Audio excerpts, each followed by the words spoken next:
Eh, nanti audionya dimatiin aja, nanti dinyalain kalau mau nanya ya. Ya, Iya, untuk Pak. presentasi. Oke. Iya, Prof. Eh, jadi hari ini kita bahas mengenai instrumen kebijakan desentralisasi fiskal ya. Jadi kemarin kita bahas mengenai otonomi daerah dan desentralisasi fiskal. Sekarang berkaitan dengan masalah instrumennya ya, terkait dengan kebijakan desentralisasi fiskal. Gitu ya. Kemarin juga sudah kita membahas ya, apakah untuk menilai APBN berkualitas atau tidak di sini ya.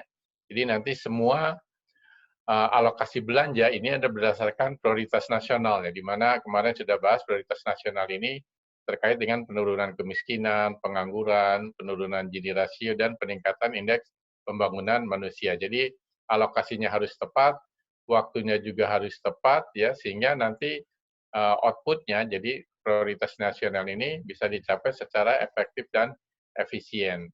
Nah, dalam kondisi sekarang gitu ya, untuk memenuhi katakanlah capaian ini dengan sumber pendapatan yang tentu saja menurun gitu ya, nanti mungkin membutuhkan semacam financing ya. Nah, financing ini tentu saja menimbulkan defisit, dan defisitnya bisa melebihi daripada 3%, sehingga perlu adanya peraturan pengganti undang-undang ya. Dalam sistem keuangan negara defisit ini adalah maksimum 3%, sekarang sudah memungkinkan lebih besar gitu, tapi tentu saja ini hanya untuk sementara gitu kan ya. Jadi kemarin sudah kita bahas ya. Nah, terkait dengan desentralisasi fiskal di sini diantaranya alokasi belanja ini adalah belanja transfer ya, yaitu transfer dari pusat ke daerahnya. Kenapa belanja transfer? Karena sebagian wewenang dari pemerintah pusat ya. Jadi di sini pemerintah pusat ini adalah urusannya ya, ada urusan absolut ya, ada 6 urusan absolut, ada beberapa urusan pemerintah daerah ini dilimpahkan ke daerah ya. Jadi di daerah ini ada urusan wajib, ada urusan pilihan ya. Nah, dulu ini adalah urusan daerah gitu ya. Tapi sekarang ini namanya urusan konkuren ya. Jadi kalau dulu ini adalah urusan daerah bukan pusat ya, tapi sekarang adalah pembagian urusan antara pusat dan daerah gitu ya. Jadi bukan berarti pusat lepas tangan, tapi di sini juga membantu urusan daerah yang dilakukan oleh pemerintahan daerah. Jadi konkuren ini urusan bersama lah antara pusat dan daerah gitu ya. Nanti kita juga akan sedikit membahas tentang masalah urusan wajib berkaitan dengan pelayanan dasar ya. Jadi ada 6 pelayanan dasar ya, di mana pelayanan dasar ini artinya merupakan pelayanan publik yang merupakan pelayanan minimum yang harus diterima oleh masyarakat ya. Jadi setiap warga negara ini berhak mendapatkan pelayanan dasar minimum ya, sesuai yang ditetapkan oleh pusat, yang kita kenal dengan namanya standar pelayanan minimum ya. Jadi karena beberapa urusan sudah dilimpahkan sesuai prinsip money follow function gitu ya, daerah pun akan diberikan dana transfer ya. Jadi kemarin sudah kita bahas pada tahun 2020 ya, APBN ini sepertiganya masuk ke APBD ya. Kemarin sudah kita bahas gitu kan di sini. Jadi tentu saja kalau kita melihat urusan wajibnya ada pelayanan dasar, ada juga non pelayanan dasar ya. Kemudian ada juga urusan pilihan. Kalau pilihan itu tidak semua daerah. Kalau ini semua daerah, kalau ini tidak semua pilihan daerah. Kemudian kalau kita lihat kenapa ini merupakan urusan pusat ya. Ini karena urusan pemilihan ini lokasinya lintas daerah provinsi ya. Penggunaannya juga sama. Manfaat dan dampak negatifnya juga ya spillover antar daerah provinsi. Penggunaan sumber daya dan juga merupakan strategis bagi kepentingan nasional. Ada juga urusan pemerintahan provinsi. Kalau provinsi biasanya harus lintas daerah, kabupaten, kota, dan seterusnya. Tapi kalau misalkan cenderung lebih banyak di dalam kabupaten dan kota, itu sudah urusan pemerintah daerah, kabupaten, kota gitu ya. Nah, kemarin juga sudah kita bahas ya bagaimana APBN yang sepertiganya itu dimasukkan ke APBD ya. Ini merupakan transfer ke daerah ya, ini banyak beberapa komponennya, DPH, DAU, DAK, dana otsus ya. Sekarang ada namanya dana keistimewaan, ada juga dana desa ya, kemudian juga dana keistimewaan, dan ada juga dana insentif daerah ya. Jadi bagi daerah yang punya prestasi bagus itu akan diberikan insentif yang namanya dana insentif daerah. Jadi sekitar sepertiganya masuk ke APBD. Ya, sepertiganya lagi merupakan belanja pusat di daerah. Jadi sekali lagi ini sudah 2/3 belanja pusat ya di daerah ya, dibelanjakan di daerah. Sepertiganya masuk APBD, sepertiganya dibelanjakan di daerah gitu ya. Oke. Ada dua jenis grant dari pemerintahan pusat ke daerah. Jadi dana transfer ada yang namanya grant istilahnya ya. Ada yang namanya general purpose grant ya. Jadi bantuan umum yang sekarang kita kenal namanya DAU. Ada juga yang namanya specific grant ya. Jadi sesuai namanya spesifik adalah bantuan khusus gitu ya. Oke. Nah, untuk general purpose grant ini adalah bantuan tanpa syarat atau unconditional grant ya. Yang kita kenal di sini adalah DAU. Kemudian selain DAU sebenarnya ada juga DBH gitu ya, di kita kenal dana bagi hasil itu juga penggunaannya terserah daerah secara umum meskipun ada beberapa apa namanya DBH tertentu untuk misalkan saja terkait dengan masalah cukai atau mungkin seterusnya ya. Ada beberapa persyaratan untuk DBH, tapi secara umum untuk DAU itu terserah daerah gitu ya. Jadi tidak ada arahan terhadap penggunaan dana daerah. Unconditional grant ini yang ditujukan sebenarnya untuk DAU untuk pemerataan kemampuan fiskal daerah penerima. Jadi namanya juga biasa kita kenal dengan equalization grant. Artinya daerah miskin akan dapat DAU yang tinggi, daerah yang kaya DAU-nya sedikit ya. Bahkan mungkin harusnya DKI Jakarta gitu ya, itu harusnya nggak dapat karena kapasitas fiskalnya sudah sangat tinggi. Nah untuk DAU ya formulanya ya di sini ada DAU ini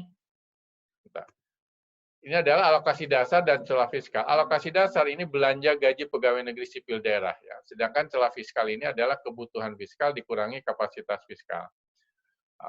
Kebutuhan fiskal ya, ini adalah dihitung dari rata-rata belanja daerah secara nasional gitu ya. Kemudian dibagi jumlah daerah dikali indeks. Ada indeks jumlah penduduk, luas wilayah ya, kemahalan konstruksi, IPM ya. Kemudian juga ada indeks PDRB.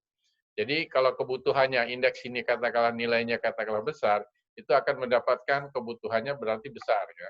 Kemudian ini harus dikurangi kapasitas fiskal, yaitu dihitung dari PAD, DBH pajak dan DBH SDA gitu. Jadi di sini kalau kebutuhannya jauh melebihi dari kapasitas fiskalnya, itu akan dikasih DAU sebesar celah fiskal dan alokasi dasar gitu. Nah ini masalahnya gitu ya. Dengan formula ini gitu ya, dengan formula ini daerah yang kaya ya, misalnya katakanlah DKI, tentu saja ini belanja gajinya cukup besar sehingga nggak efektif gitu ya formula ini gitu, sehingga harusnya ininya dihapus gitu kan ya. Jadi ada beberapa perkembangan mengenai formula DAU dulu ya. Jadi alokasi dasarnya katakanlah ada yang 80%, 70, sampai diturunkan 60, 50% dan seterusnya. Tapi memang sebaiknya ini dihapus. Seperti di dalam undang-undang ya, jadi sebelumnya undang-undang Undang-Undang tahun 25 1959 sebelumnya gitu ya. Kemudian di sini ada Undang-Undang Penerimaan Keuangan 33 tahun 2004. Kemudian untuk DAU ini jadi tergantung tadi bagaimana kebutuhan fiskal dan kapasitas fiskal ya. Kalau misalkan kebutuhannya lebih tinggi daripada kapasitas fiskal ini bisa naik ya. Kemudian bisa juga sama ya dengan DAU sebelumnya, bisa juga turun ya, bisa juga nol. Nol ini kalau ya kapasitas fiskalnya melebihi daripada kebutuhan fiskal dan belanja gaji pegawai negeri sipil daerah. Jadi dulu pernah DKI, Riau, Kaltim ya pernah tidak mendapatkan DAU ya pernah sekali itu ya. Oke, tapi sekarang semuanya dapat gitu ya. Mungkin karena dinamika politik di legislatif ya, semua daerah rupanya dapat. Nanti kita bisa diskusikan lagi tentang ini. Kemudian dalam Undang-Undang APBN 2019 ya, yang tahun kemarin ya, ini dilakukan ada perbaikan formula gitu ya. Tentu saja perbaikan formula ini akan menimbulkan bisa saja terjadi kegaduhan atau gejolak. Ada daerah yang peningkatannya sangat tinggi, bisa juga sangat rendah, bisa juga bisa negatif. Sehingga ada beberapa penyesuaian. Inilah biasa dinamika politik di DPR ya, sehingga bagi beberapa anggota DPR yang merupakan konstituen dari daerahnya, dia tidak mau daerah ini mendapatkan DAU yang lebih rendah, sehingga ada beberapa penyesuaian ya. Jadi kalau misalkan eh, daerah yang mendapat kenaikannya kecil katanya, dia akan disesuaikan ke atas. Kemudian daerah yang mengalami kenaikan yang melonjak tinggi disesuaikan juga, jangan terlalu tinggi dan seterusnya ya. Jadi di sini inilah kadang-kala formula yang sudah kita kembangkan gitu ya. Kadang-kala bisa berubah ketika didiskusikan di DPR gitu ya. Nah sekarang ini di AU gitu ya sudah mulai yang tadi alokasi dasar ditambah celah fiskal, alokasi dasarnya ini dihilangkan gitu. Jadi hanya berdasarkan celah fiskal saja. Bahkan sekarang celah fiskal ini dicoba di beberapa tahun terakhir ya. Kebutuhan fiskal ini benar-benar dihitung ya. Dihitung dari memang kebutuhan fisiknya. Misalkan terutama untuk pendidikan ya yang tadi terkait dengan standar pelayanan minimumnya gitu ya. Ada pendidikan, kesehatan, infrastruktur ya, kemudian pelayanan dasar yang lainnya. Ini dihitung berdasarkan formula ya. Kemudian kapasitas fiskalnya ya hampir sama dengan yang tadi dibahas gitu ya. Dan kemudian dari sini dihitung kebutuhan fiskal ya dikurangi dengan kapasitas fiskal. Jadi soalnya di sini menghitung kebutuhan realnya, tidak seperti sebelumnya ya, di mana dihitung berdasarkan indeks-indeks saja gitu ya. Tentu saja perhitungan ini akan menimbulkan perubahan-perubahan yang bisa berhasil untuk beberapa daerah. Ada daerah yang sangat tinggi ya kenaikannya, ada daerah yang turun ya, bahkan bisa saja ada daerah yang tidak dapat sama sekali. Jadi sekali lagi selalu ada penyesuaian dalam membuat semacam kebijakan ini.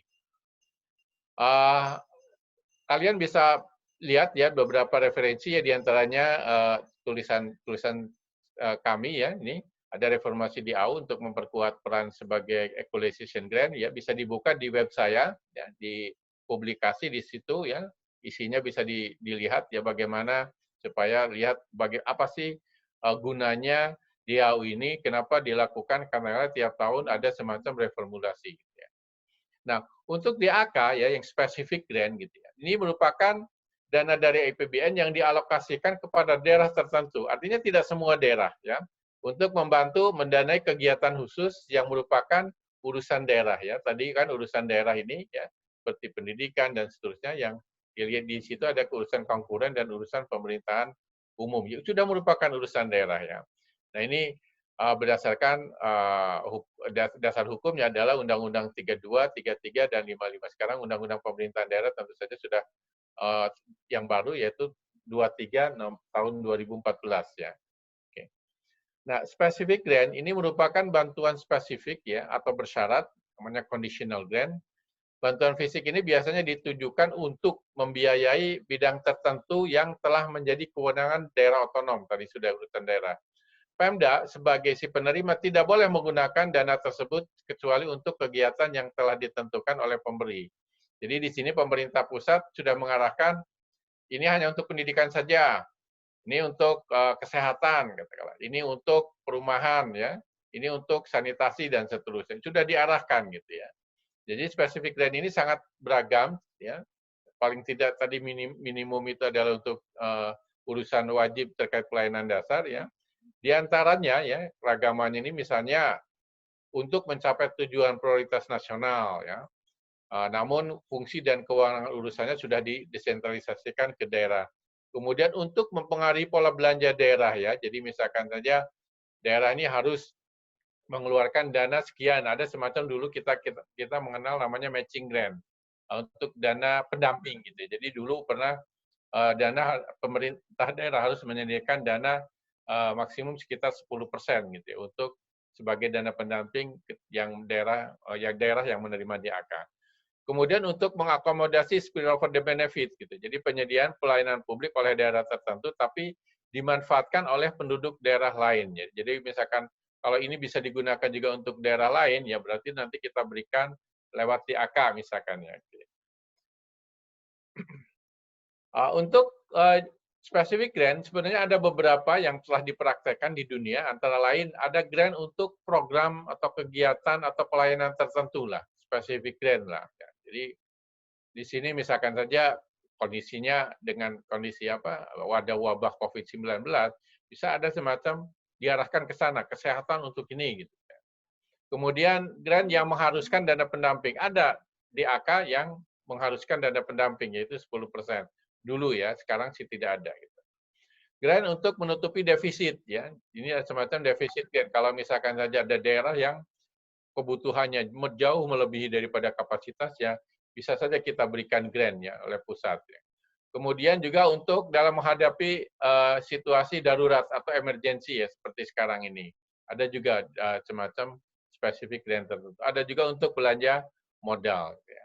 Nah, ini ada yang dipraktekkan di dunia di sini. Dari sisi penentuan jumlah bantuan spesifik yang ditransfer ke daerah dapat dikelompokkan menurut Berkshire ya tahun 2006 ada yang namanya close-ended grant, yaitu jumlah yang akan ditransfer ke daerah telah ditetapkan dari awal dan realisasinya sama dengan pagu, jadi sesuai pagu, tidak boleh melebihi daripada pagu, itu namanya close-ended grant. Kemudian ada juga open-ended grant, jadi jumlah akhir dari grant ditentukan dari realisasinya. Jadi kalau misalkan saja ternyata untuk memenuhi kebutuhan melebihi daripada yang diusulkan, itu bisa saja melebihi daripada yang direncanakan dari awal. Di Indonesia dapat memilih ya sesuai dengan sasaran yang diinginkan. Misalkan untuk tujuan mencapai standar pelayanan minimum di seluruh daerah, jenis bantuan yang paling direkomendasikan adalah bantuan khusus tanpa dana pendamping. Jadi seperti sekarang ini DAK ini sudah tanpa dana pendamping.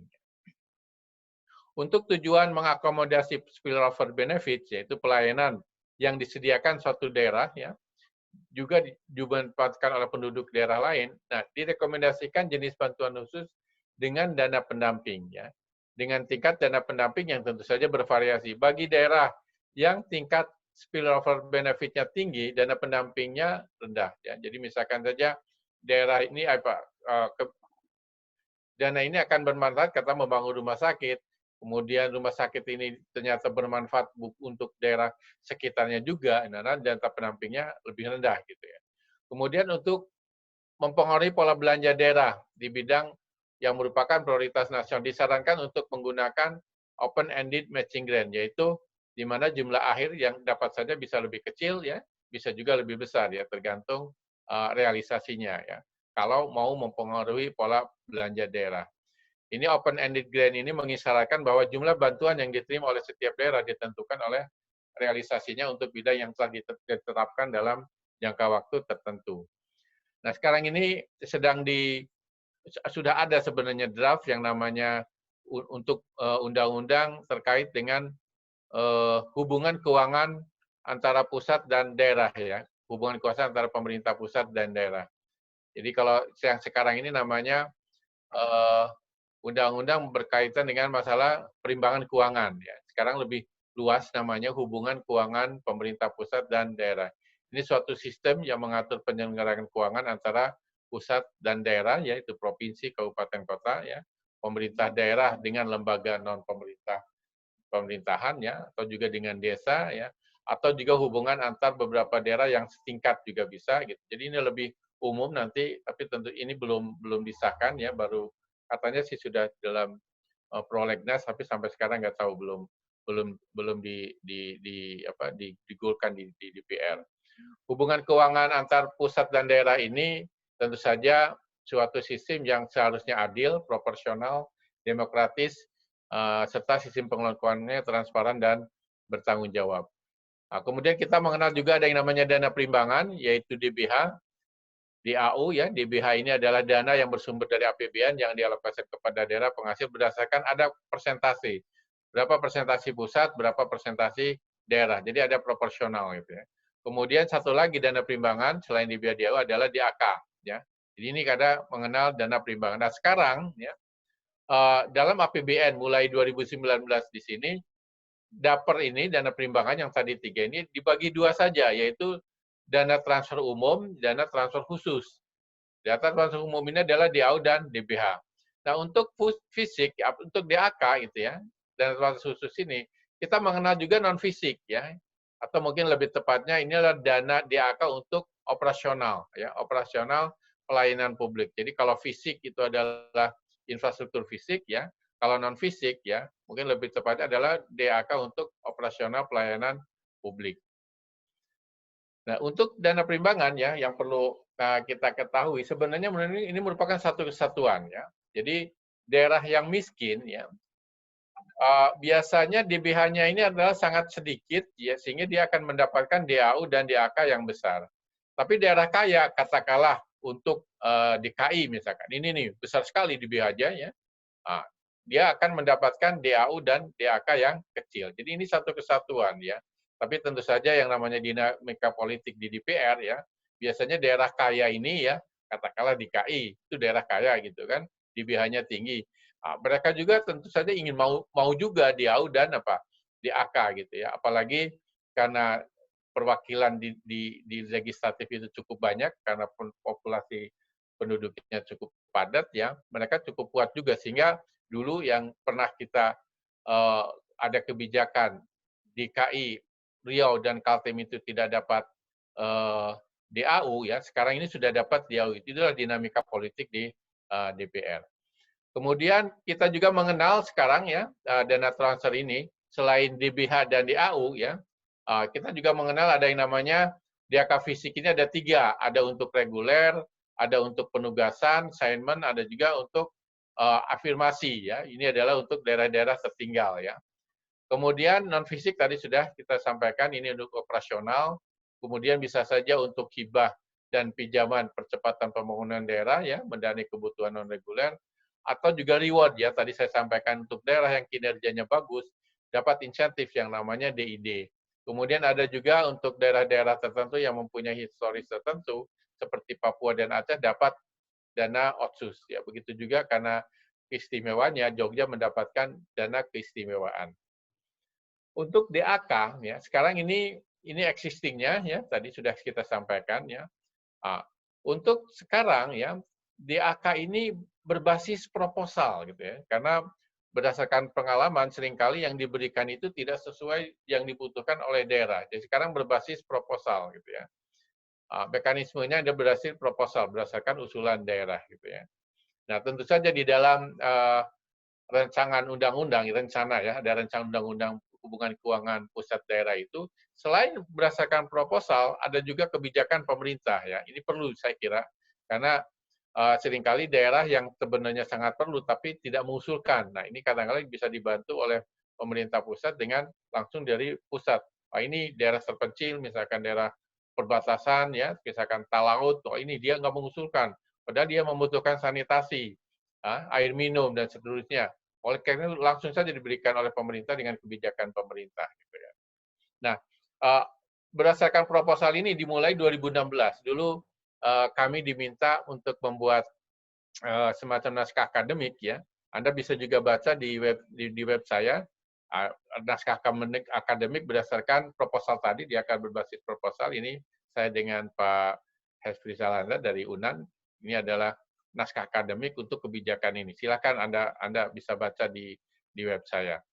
Kemudian kalau kita lihat perkembangan di DAK fisik ini cukup bervariasi, ya. Ini tahun 2015, ya. Anda tinggal baca saja. Memang sudah ada 3, ya.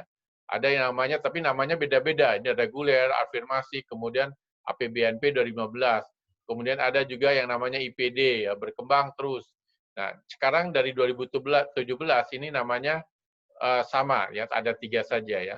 Misalkan saja untuk tahun 2018 ada yang namanya DAK reguler, afirmasi, dan penugasan. Hanya kalau kelihatannya yang terjadi, misalkan 2018, seringkali tidak ajak, ya, tidak konsisten, apa itu yang namanya DAK reguler, ya. Sehingga ini macam-macam ini.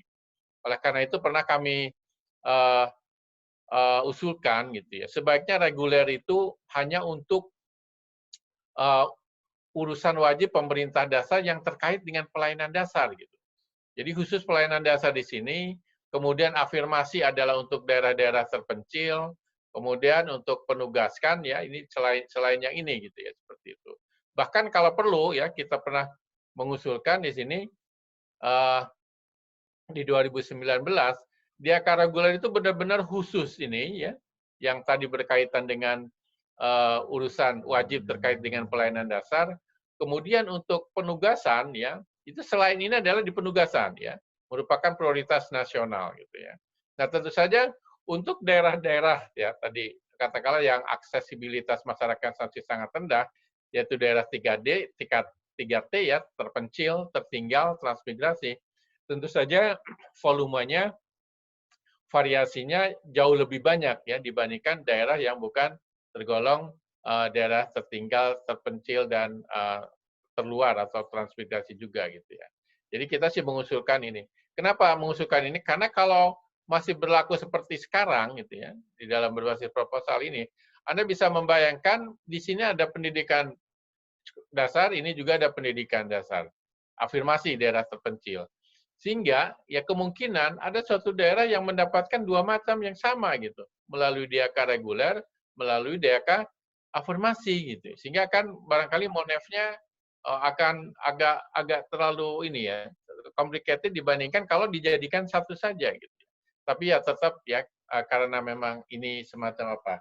Kita orang pemerintah pusat ini semacam etalase politik ya, bahwa memang supaya kelihatan istilah kebijakan afirmasi ini, bahwa memang pemerintah sangat care ya terhadap daerah-daerah terpencil ya, terluar, kemudian juga transmigrasi ya, kemudian juga daerah terpencil, terluar dan tertinggal itu ya, supaya kelihatan ini.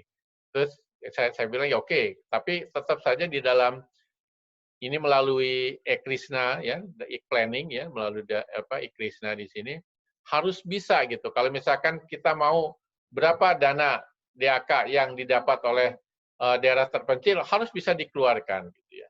Kemudian berapa dana yang dibutuhkan untuk urusan wajib terkait pelayanan dasar harus juga bisa dikeluarkan. Meskipun dibagi tiga, harus itu di dalam e-planning itu harus fleksibel untuk Monas supaya mudah gitu ya.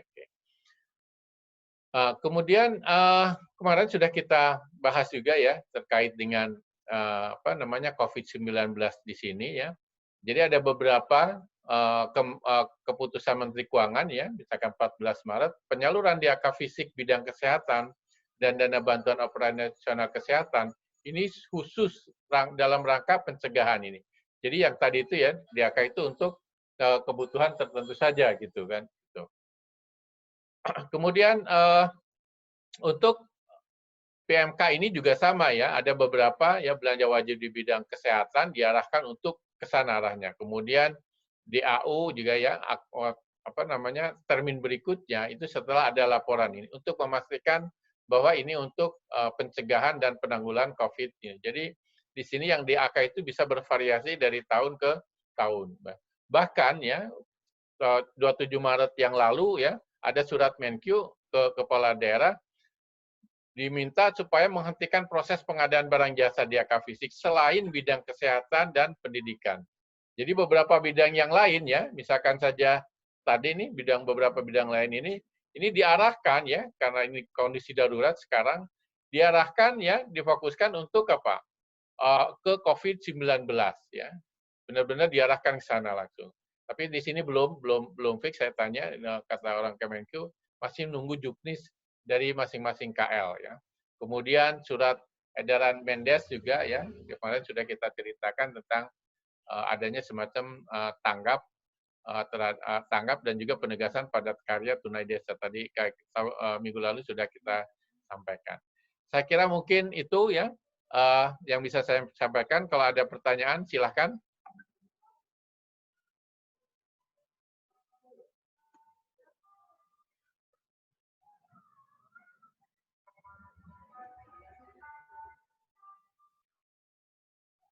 Silakan, ada pertanyaan?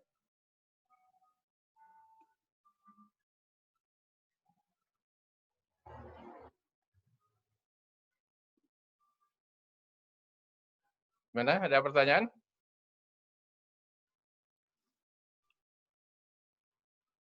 Sudah jelas? Jelas kan? Jelas, Prof. Oh, alhamdulillah. Cepat. Orangnya pinter-pinter, senang saya. Pinter mendengarkan, Prof. Nanti saya ini bahannya juga saya kirim ya nanti lewat konti. Gitu. Oke. Baik. Kalau tidak ada, jadi ini nanti bisa itu ya membantu membuat PR itu ya, tugas-tugas gitu. Jadi saya tidak ada ujian tapi dari paper itu ya. Iya, Bro. Sudah dibagi kelompoknya. Sudah dibagi kelompoknya. Sudah, Prof. Sudah, Prof, kemarin. Baik, kalau sudah ya syukurlah. Jadi kayaknya kita kuliah enaknya sore ya, jam 6 ya, jam 4 ya daripada siang ya. Kenapa, Prof? Kalau siang terlalu panas ya. Iya, Pak. Oke, Kalau jadi jam- mungkin untuk Kalau jam minggu 4 depan udah jam mandi ya, 16 saja ya. Jam 16, jam 4. Oke. Kalau jam segini udah habis bangun tidur, Prof. Iya, sip, lebih segar gitu ya. Oke. Dan memang siang itu trafiknya cukup ini juga gitu ya, sehingga kadang-kadang suka nggak jelas itu. Ya, pernah itu kita kuliah itu aksesnya agak susah.